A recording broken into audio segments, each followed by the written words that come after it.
வணக்கம். நமது டிவியின் இரவு நேர பிரதான செய்திகளோடு இணைந்திருக்கின்றோம். செய்திகளோடு இணைந்து கொள்ளும் நான் ஷலோமி நாகேந்திரன்.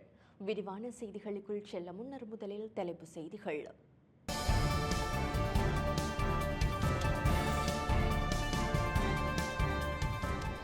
கட்சி தலைவர்களுக்கு ஜனாதிபதி அவசர அழைப்பு.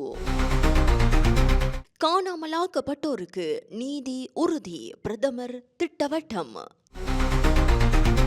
சிஐடியில் சிக்கிக்கொண்ட பிள்ளையான். பிணை நிபந்தனையை பூர்த்தி செய்தார் வியாழேந்திரன். பிரசன்ன ரணவீரவுக்கு பகிரங்க பிடியாணை. உயிர்த்த ஞாயிறு விசாரணை அம்பலமான பகீர் தகவல். முல்லைத்தீவில் தீக்கிரையாக்கப்பட்ட வள்ளங்கள். வெலிக்கடையில் போலீஸ் காவலில் உயிரிழந்த இளைஞனின் சடலத்தை தோண்ட உத்தரவு. சீனாவில் முதியோர் இல்லத்தில் ஏற்பட்ட தீயில் 20 பேர் பலி. தொடர்பான உள்நாட்டு செய்திகள்.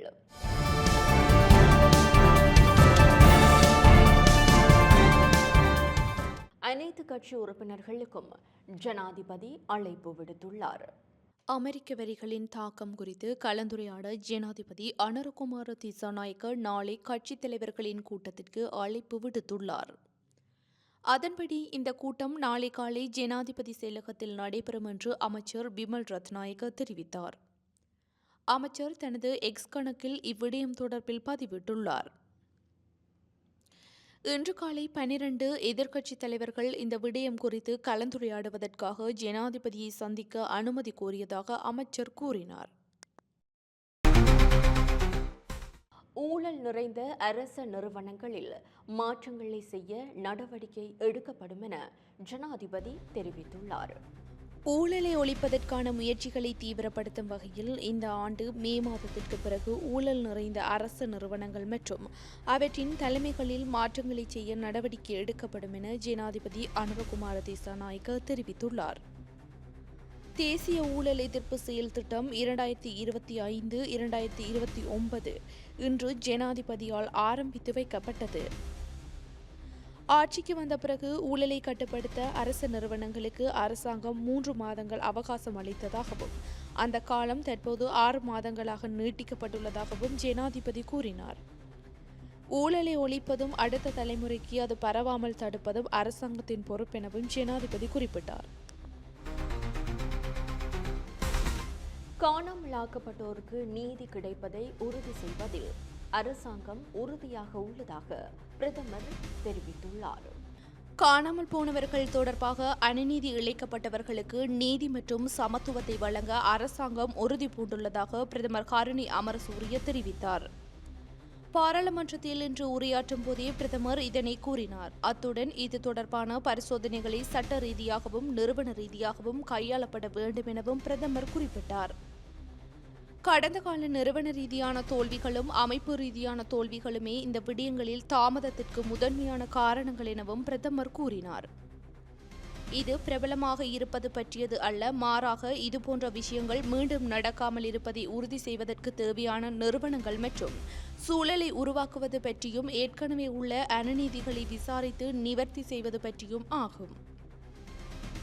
நிவாரணம் மற்றும் காணாமல் போனோர் அலுவலகம் பேரளவில் மட்டும் நிறுவப்பட்டுள்ளதால் பொதுமக்களுக்கு அதன் மீது நம்பிக்கை இல்லை. போதுமான வலிமை இல்லாததாலும் தோல்வி அடைந்ததாலும் பயங்கரவாத தடுப்புச் சட்டத்தை ரத்து செய்வதற்கான பரிந்துரைகளை வழங்குவதற்காக ஒரு குழுவை நியமிப்பதற்காக நீதி அமைச்சினால் சமர்ப்பிக்கப்பட்ட பத்திரத்திற்கு அமைச்சரவை தற்போது அங்கீகாரம் அளித்துள்ளதாகவும் பிரதமர் ஹரணி அமரசூரிய தெரிவித்தார்.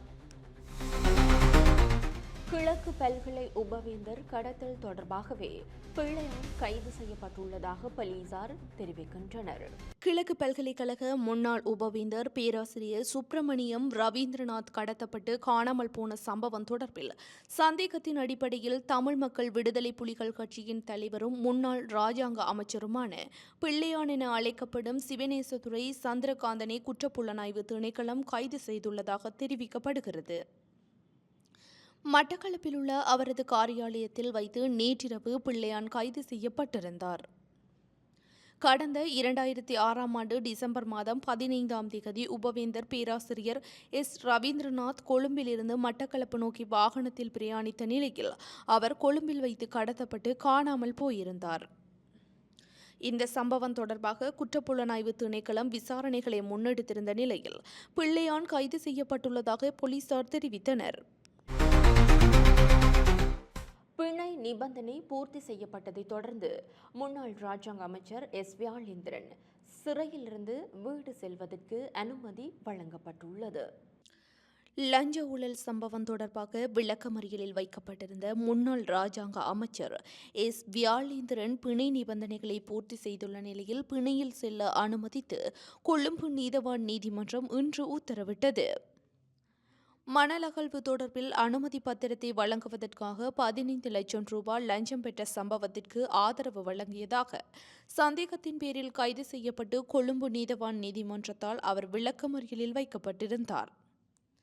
அதன்படி முன்னாள் அமைச்சர் நேற்று நீதிமன்றத்தில் ஆஜர்படுத்தப்பட்ட போது கொழும்பு பிரதான நீதவான் தனுஜா லக்மாலி அவரை பிணையில் செல்ல அனுமதித்தார். இருப்பினும் சந்தேக நபரால் பிணை நிபந்தனைகளை பூர்த்தி செய்ய முடியாததால் அவர் மீண்டும் சிறைக்கு அழைத்து செல்லப்பட்டார்.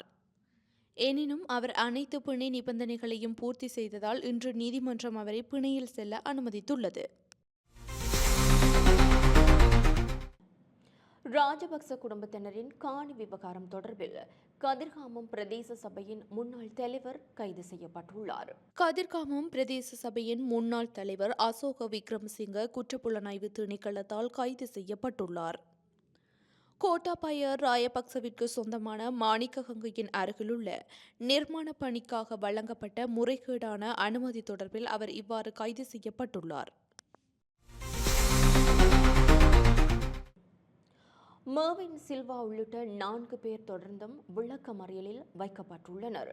இதேவேளை முன்னாள் ராஜாங்க அமைச்சர் பிரசன்ன ரணவீரவிற்கு பகிரங்க பிடியாணை பிறப்பிக்கப்பட்டுள்ளது. முன்னாள் அமைச்சர் மேர்வின் சில்வாவை ஏப்ரல் 21ஆம் தேதி வரை விளக்கமறியலில் வைக்க மகர நீதவான் நீதிமன்றம் இன்று உத்தரவிட்டது.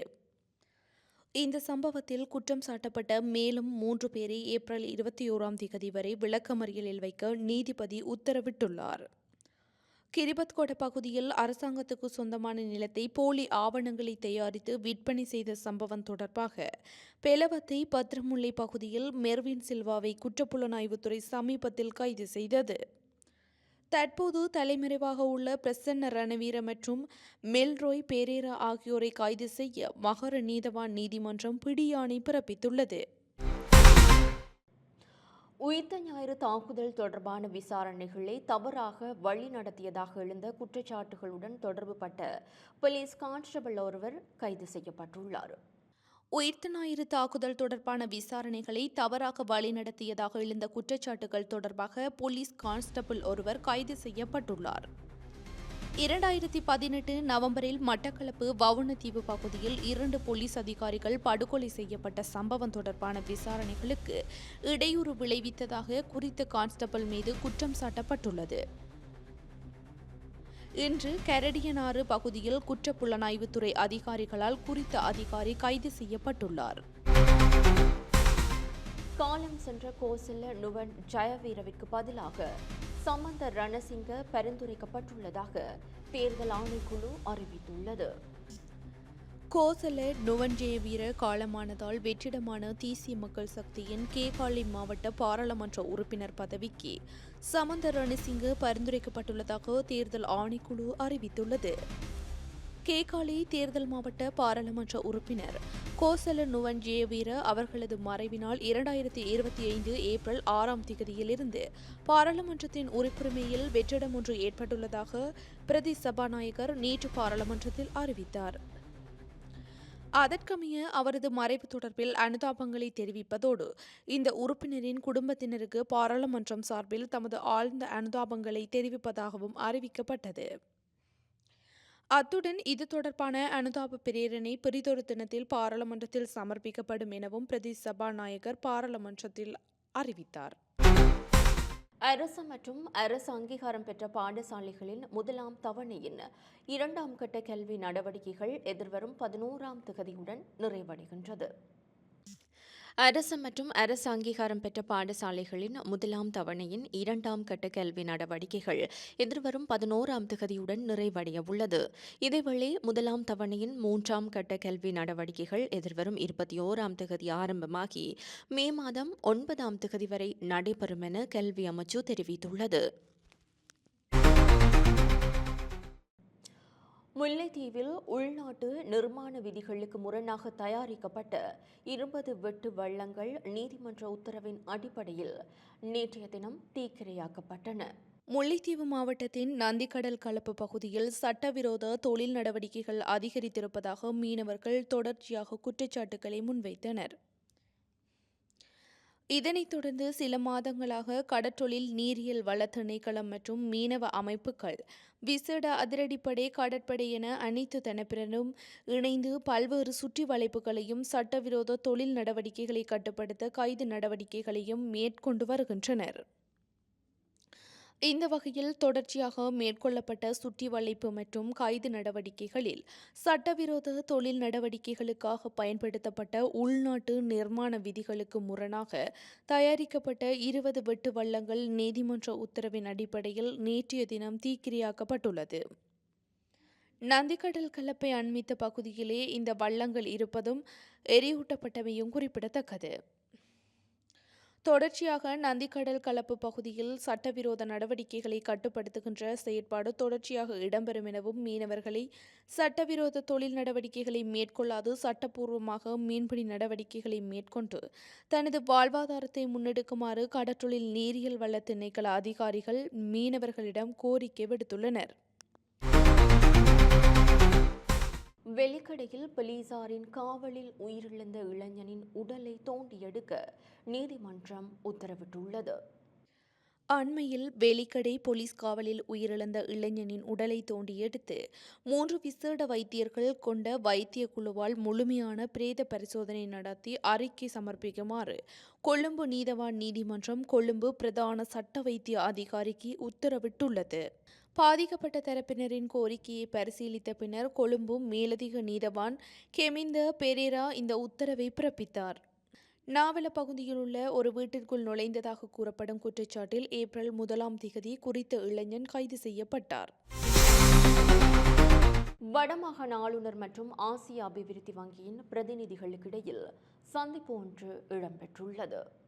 வடக்கு மற்றும் கிழக்கு மாகாணங்கள் தொடர்பில் கூடுதல் கவனம் செலுத்துமாறு ஜனாதிபதி கேட்டுக்கொண்டதற்கு அமைவாக தொடர்ச்சியாக ஆசிய அபிவிருத்தி வங்கியின் திட்டங்கள் முன்னெடுக்கப்படும் என ஆசிய அபிவிருத்தி வங்கியின் பிரதிநிதிகள் குழு தெரிவித்தது. வடக்கு மாகாணத்திற்கு பயணம் மேற்கொண்டுள்ள ஆசிய அபிவிருத்தி வங்கியின் குழுவினருக்கும் வடக்கு மாகாண ஆளுநருக்கும் இடையிலான சந்திப்பு ஆளுநர் செயலகத்தில் நேற்று இடம்பெற்றது. இதன்போது மாவட்ட செயலாளராக வடக்கின் 4 மாவட்டங்களிலும் பணியாற்றிய காலத்தில் ஆசிய அபிவிருத்தி வங்கியின் பல திட்டங்களுடன் இணைந்து பணியாற்றியமையை நினைவு கூர்ந்ததுடன் வடக்கு மாகாண மக்களுக்கான உதவிகளுக்கு ஆளுநர் நன்றிகளையும் தெரிவித்தார். வடக்கு மாகாணத்தில் குறிப்பாக யாழ்ப்பாண மாவட்டத்தின் குடிநீர் தேவையை பூர்த்தி செய்வதற்கு கூடுதல் கவனம் செலுத்தப்பட வேண்டும் எனவும் ஆளுநர் குறிப்பிட்டார். அதற்காக ஆசிய அபிவிருத்தி வங்கியின் நிதி உதவியில் கடல் நீரை நன்னீராக்கும் திட்டம் முன்னெடுக்கப்படுவதையும் ஆளுநர் குறிப்பிட்டார். வடக்கு மாகாணத்தின் எதிர்கால தேவைகளையும் கருத்தில் கொள்ளும்போது குறிப்பாக முதலீட்டு வலயங்களை வடக்கில் ஆரம்பிக்க உள்ள நிலையில் அவற்றுக்கும் குடிநீர் தேவை என்பதால் அதையும் கருத்திலெடுக்க வேண்டும் என ஆளுநர் சுட்டிக்காட்டியுள்ளார். அத்துடன் தீவக பிரதேசங்கள் சுற்றுலா ரீதியாக அபிவிருத்தி செய்யும் போது அங்கும் குடிநீருக்கான கேள்வி அதிகரித்து செல்லும் எனவும் அதனை நிவர்த்திக்கும் வகையில் கடல் நீரை நன்னீராக்கும் செயற்பாடுகளை அங்கு அதிகரிக்க வேண்டும் எனவும் ஆளுநர் குறிப்பிட்டார். கொழும்பிலிருந்து யாழ்ப்பாணத்திற்கான பயண நேரம் அதிகம் என்பதை சுட்டிக்காட்டிய ஆளுநர் இதனால் சுற்றுலாத்துறைக்கு பின்னடைவு இருக்கின்றது எனவும் ஆளுநர் தெரிவித்தார். இலங்கைக்கும் ஆசிய அபிவிருத்தி வங்கிக்கும் இடையிலான தொடர்பு ஏற்பட்டு 60 ஆண்டுகள் நிறைவு செய்யப்பட்டுள்ளதை குறிப்பிட்ட ஆசிய அபிவிருத்தி வங்கியின் பிரதிநிதிகள் இலங்கையுடனான தமது உறவுகள் திட்டங்கள் தொடரும் எனவும் தெரிவித்தனர்.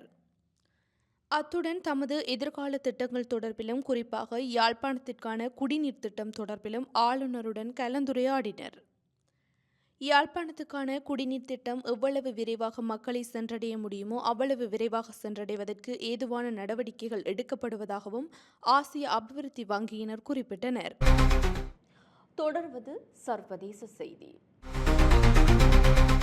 வடக்கு சீனாவில் முதியோர் இல்லம் ஒன்றில் ஏற்பட்ட தீப்பரவலில் சிக்கி 20 பேர் உயிரிழந்தனர்.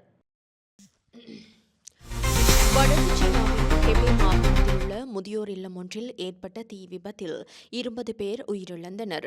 நேற்றிரவு இந்த விபத்து சம்பவம் இடம்பெற்றுள்ளதாக சர்வதேச செய்திகள் தெரிவிக்கின்றன. இந்த விபத்து சம்பவத்தில் பாதிக்கப்பட்ட மேலும் பலர் சிகிச்சைகளுக்காக வைத்தியசாலையில் அனுமதிக்கப்பட்டுள்ளனர். தீ விபத்திற்கான காரணம் இதுவரை வெளியாகவில்லை என தெரிவிக்கப்படுகின்றது. இந்த தீ விபத்து தொடர்பில் விசாரணைகள் முன்னெடுக்கப்பட்டு வருவதாக சர்வதேச ஊடகங்கள் செய்தி வெளியிட்டுள்ளன.